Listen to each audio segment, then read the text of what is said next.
La Piazza Grande, la place incontournable de ce festival de Locarno. C'est ici que sont projetés les films en compétition officielle. Hier soir, à l'honneur, le réalisateur français Luc Jacquet, célèbre pour son film La Marche de l'Empereur, oscarisé en 2006. Il a reçu un prix, mais il a également présenté son tout nouveau long métrage, Voyage au pôle Sud, un film qui sortira au mois de décembre.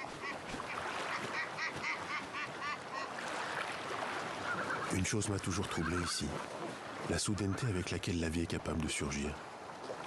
Hier, sur cette pointe, il n'y avait pas âme qui vive.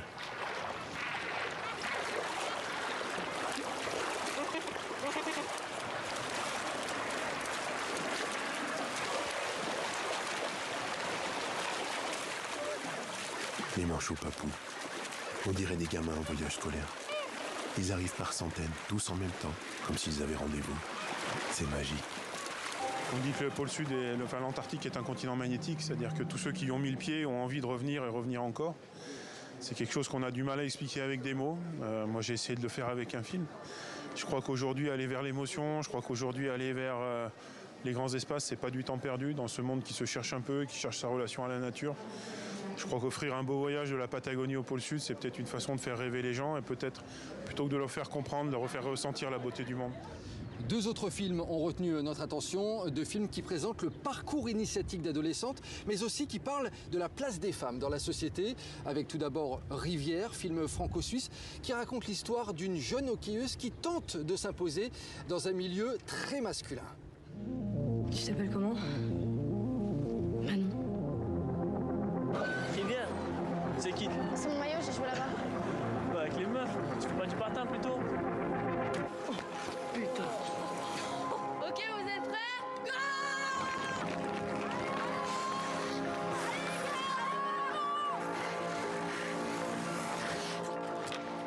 T'as appris où à jouer au hockey comme ça? En junior élite, avec les garçons. Les gars, je présente Manon. On y va mollo? J'aime pas les filles. Moi non plus. Je trouvais ça intéressant de parler du sport à haut niveau, mais que ça monopolise pas en fait toute l'histoire du film.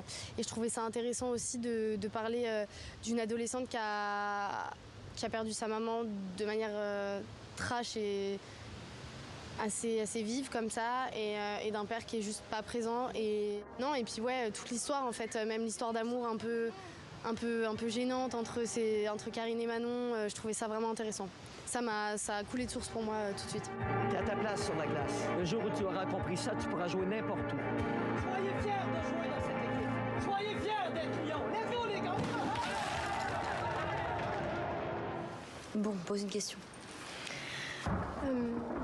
Le film La Morsure, lui, nous plonge à la fin des années 60, l'histoire d'une adolescente persuadée qu'il lui reste une seule journée à vivre. Elle décide donc de faire le mur de son pensionnat pour vivre le maximum d'expérience. Est-ce que je vais embrasser le garçon du portail?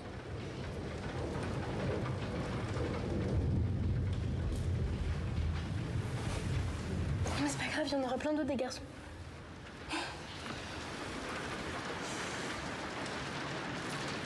Est-ce qu'un jour je serai normale? Tu dois pas le toucher. Mais pas de grandes questions alors.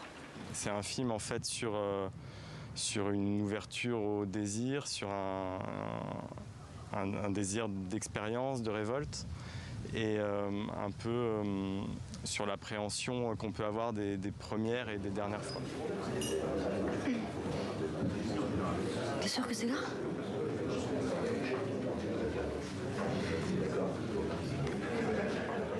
Ils sont partis.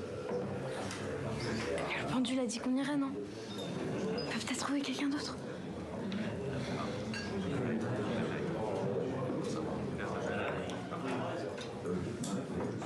Après, ce qui était intéressant aussi dans ce contexte des années 60, c'est que peut-être il y a des choses qui sont peut-être plus intensifiées justement par